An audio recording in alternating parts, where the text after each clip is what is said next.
just like scrolling Reddit for no reason, like I usually do. Before we get into it, you know the drill, you know the deal. We gotta do some channel maintenance, some channel hygiene. So if you're new here, welcome to my nonsense. If you're old here, welcome back. Oh geez, if you're new here, please consider hitting subscribe. And if you're old here, go double check, make sure you're subscribed. Hit the like. If you like, leave a comment. It could be anything related to the video. It could just be a hello, a few emojis, whatever, as long as it's cool and respectful. Hit the notification bell. As always, I will link my tip jars down yonder in the description box. No pressure whatsoever, but every $1 or $2 helps. That's what allows me to continue to make content. Also, you are invited to my Patreon. I know not everybody can come, but you can't say you weren't invited. There's I the Aholes over there. There's story times. There's juicy story times. There's rants. There's work rants, etc., etc. Rambles. Okay.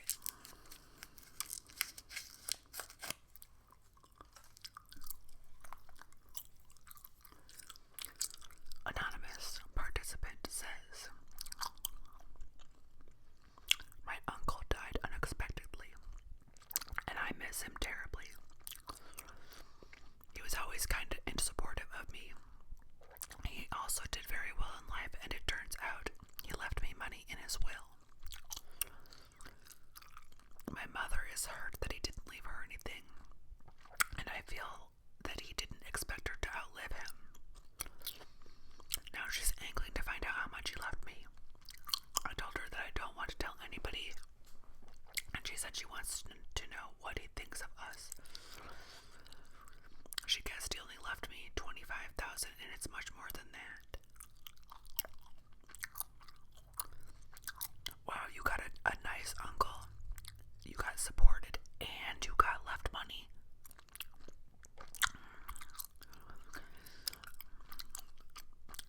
I mean, we'll get into it. Okay. I know he left me this much because he wants me to be secure in my old age. I don't want to tell her or anyone because I don't want them counting my money or acting like I owe them any of it. I've always been generous with family and friends, and I'm the first person to lend people money when they are struggling, even if it's difficult for me to do so. Now I have a little breathing room, and I can pay off bills that other people have stiffed me on. So I wonder if his family's greedy and that's why his dad didn't. I mean, his uncle didn't leave them anything, and it went straight to his nephew or niece. Am I the a-hole for not telling my mother? It depends on the mom. It really depends on, you know, your mom. And if you feel like you shouldn't tell her, don't. And if you feel like she's gonna be judging how you spend your money, or constantly asking you for money, don't. Somebody said, tell her it's $20,000 and you're using it to clear your debt. Good. I would say, I don't want to say the exact amount, but it will about cover my debt. And that debt might be now, and that debt might be future debt, but that's what it's going to be used for. That's what I do too. I just say it's $20,000, or I wouldn't even say an amount. I just say, I don't want to say an amount, but it's about enough to cover my debt, and that's what it's going towards. Not the a-hole. Don't tell anyone they will expect a handout. Continue to be generous to them as you would normally be, but keep the dollar figure to yourself. It's not our business. Definitely don't tell anyone. They'll start doing math in their head and decide how much you owe them, when in reality, it's nothing, right? You had a special bond with your uncle. He made a conscious decision to leave you some money. And that's that. I would be extra generous at holiday time with my family. But got a little hair on my yuck. Okay.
would share it with us, and she later said yes, they want to stay there with us. My spouse got let go from their job a month ago, so finances are tight. I know this shouldn't super matter since a deal is a deal, but it's a fact right now. What was the original plan? I don't know. You're the a-hole because you're both taking up one room. If she's taking up 2 rooms and you won, I'd say that's fair, but you're both taking up 1 room, so you split it. Somebody said no, the sister's taking up 2 out of 3 rooms. So I don't think that lady read it correctly, but somebody said you are the a-hole. There's 2 couples, you just split it down the middle, kids don't pay bills, and that's kind of true. Since she's getting the master, it shouldn't be like so. I don't know. Somebody said you should just discuss this prior. Somebody said it's time for a discussion. Say something like, hey, we never discussed payment and I need to budget what the situation is, how it is. Are you okay with splitting it 2/3? Yes, you're the a-hole. Half is fair regardless of children being involved. I would expect half and half. If you didn't discuss anything prior, you would be the a-hole if you asked for more. I have rented the vacation homes with friends. We divide the total cost by the number of people, and you pay for the number of people in your family, but this should have been figured out ahead of time. Shit, 4 to 5 kids. She would be getting her own vacation rental because I'll be damned. Yeah, I don't want to. I'm not gonna lie. I cannot stay in a place with like 7 kids. I can't. The value would be. I couldn't. Should be 50. Most people are saying this is just a 50-50 thing.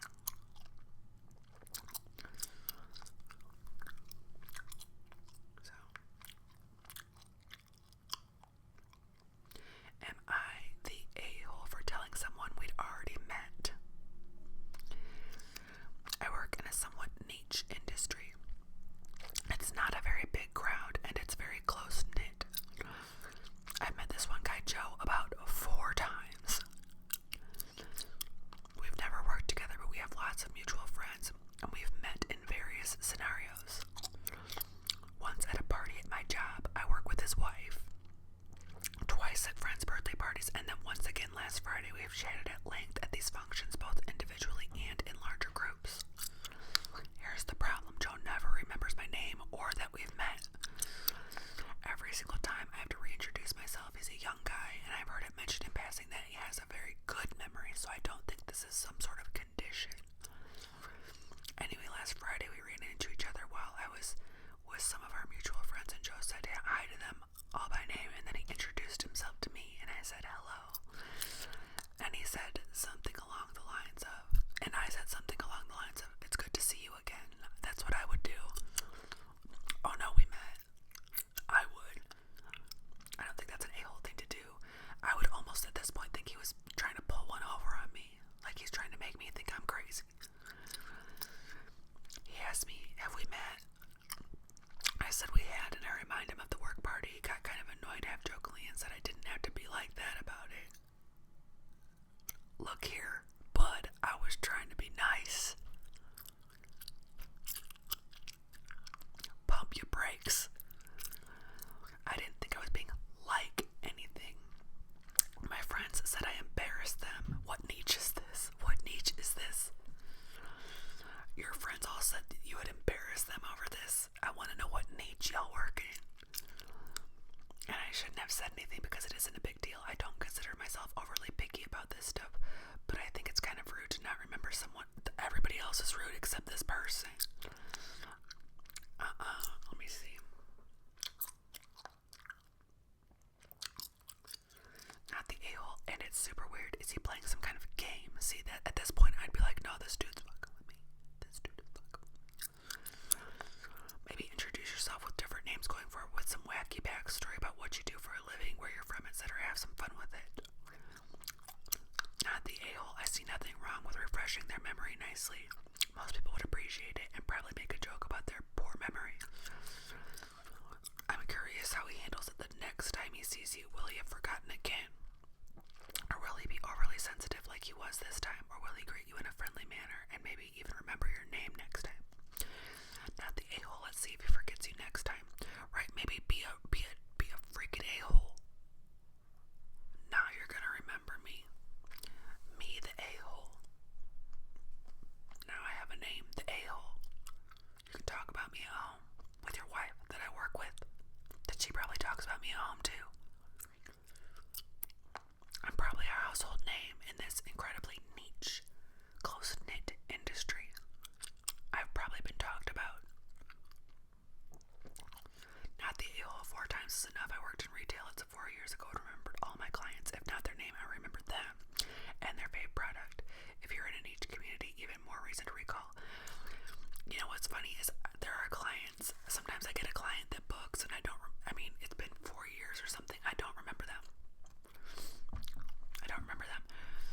saw you for a lash lift like 4 years ago or something, and then I'm like, oh, I'm like, okay.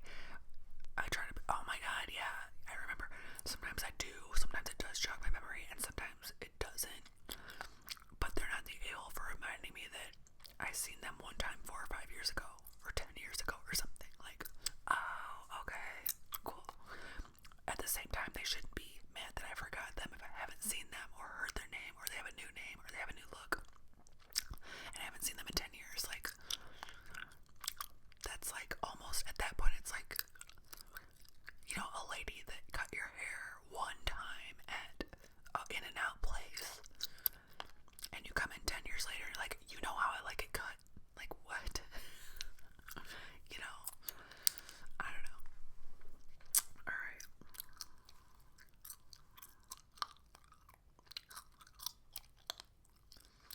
Am I the a-hole for refusing to have dinner with my husband and his side of the family?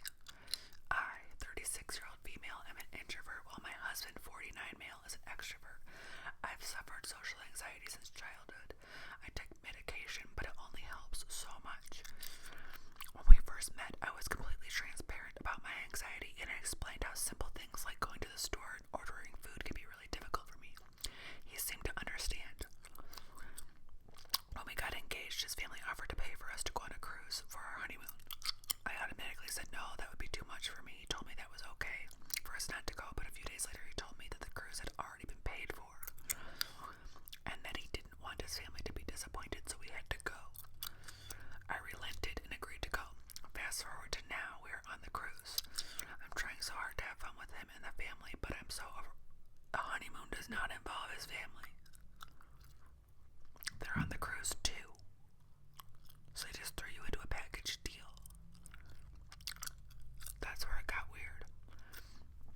It's too loud. There's so much going on. When I'm out of our cabin, I don't leave my husband's side, and I asked him not to leave me on my own, but he does anyways. And this is the worst. It is the worst when you're somewhere with your husband's side of the family or your date's side of the family, and they just take off to go talk to people, and you're like,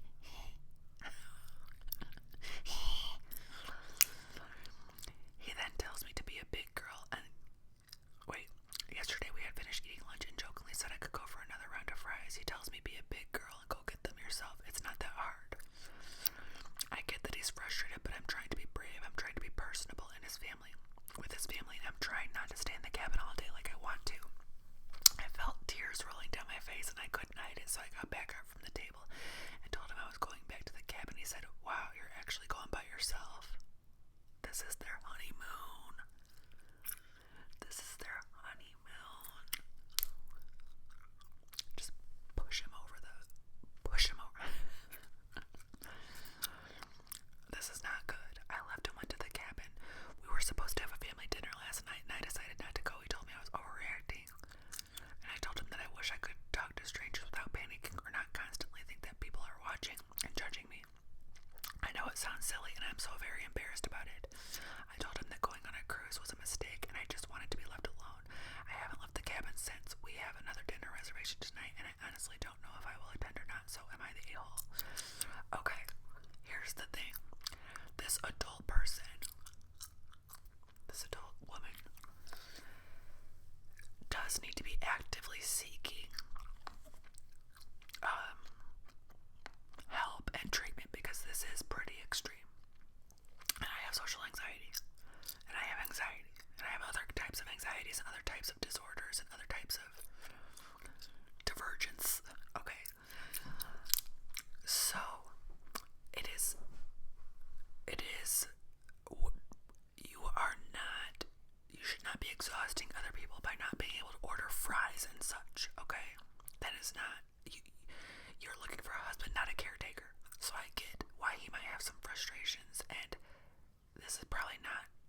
afford it, I do plan on getting into therapy again. This has been my worst, and I hate it, so I feel so bad. Somebody else said, why is his family members on your honeymoon cruise? Yeah, so romantic.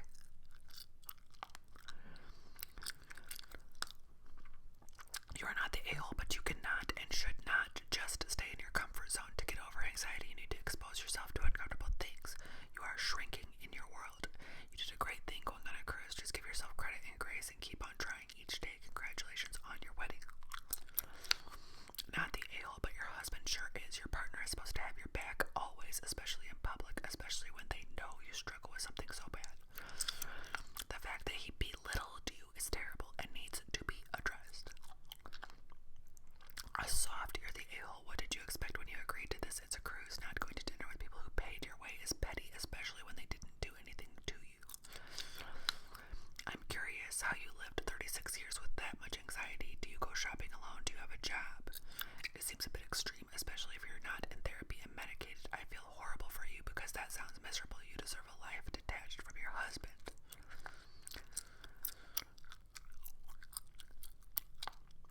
That was a little extreme, ma'am. You need to understand that we all have fears and doubts. You can choose to live in spite of them. They are only between your ears. Believe it or make excuses. It's still true. You are allowing your thoughts to control your life. Well, yeah, that's what anxiety is. But you can't just say, stop it. You have to get, most of the time, professional help and often medical help. You are stronger than them, but you have to believe it. Stop it, lady. This is a brain chemistry issue. Like, this isn't as easy as that. Not the a-hole. I have social anxiety, speaking in crowds, meetings especially. I'd rather online shop. I've never been on a cruise because I don't know how I would do not being able to see land. I never thought about it. The crowds and the noise. Oh man. That itself gives me anxiety. If it was all expenses paid, I'd probably either be drunk or high. Don't drink. Don't drink. Don't drink. Don't drink. Don't drink. Because that feeling when you get that first hangover, or that, it's going to be 1,000 times worse. Your anxiety is going to be, you're pouring gasoline on the fire. You need therapy and meds. I have anxiety too, but you can't use it to control others. Your husband's feelings matter too. You immediately veto things with no thought to his wants or needs. Please get psychiatric help. I promise that therapy and meds do help a lot. Alright, let's do one more.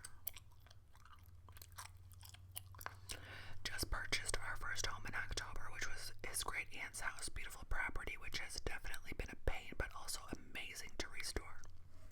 A fenced-in backyard. I would say 1/4 of the backyard fence on the left is vinyl.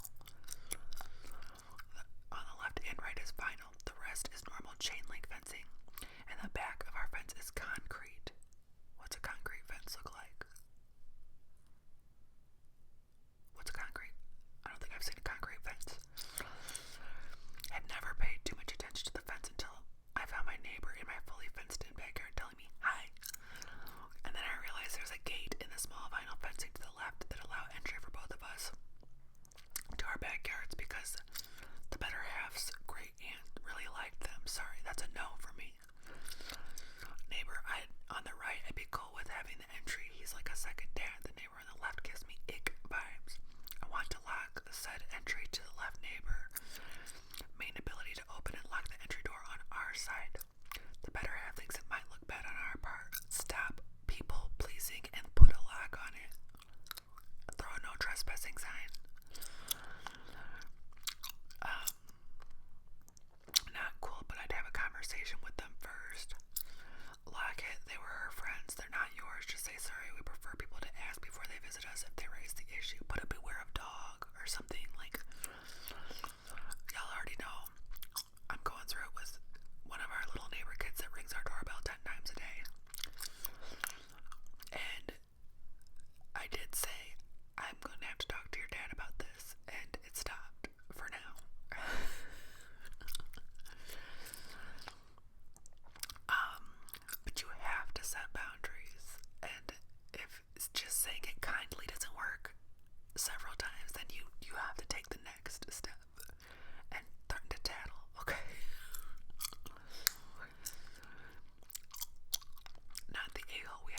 similar situation in 1982 when we bought a new home with a pool. We immediately locked the gate. The house next door was sold a few months later, and the new owner thanked us because the price difference with homeowners insurance originally with pool access, so it was a lot. I don't understand what they're talking about or how that ties in, but not sure where you are, but some places require extra entrance for emergency personnel. Locking it may cause issues. Simply tell them they're not allowed to enter your property. Put up a no trespassing sign. I would say if you have to make something up, I use the insurance thing all the time, the liability stuff all the time, and usually because it's true. But this has to remain locked. I have dogs. I don't want another dog getting in. I don't want my dogs getting out. My dogs don't go anywhere. But this is a liability. I don't like neighbors in my face, and I live in a neighborhood, so it's hard to avoid it. But I don't want to feel obligated to say hi to people every time I step out the door. That's me as a person. I want to go put my sunglasses, a hat on, get in my car, go do what I gotta do, get back, and then sneak back in. And sometimes you have neighbors that are just the total opposite of you, and so they're, hey, trying to come over and talk, and it's no,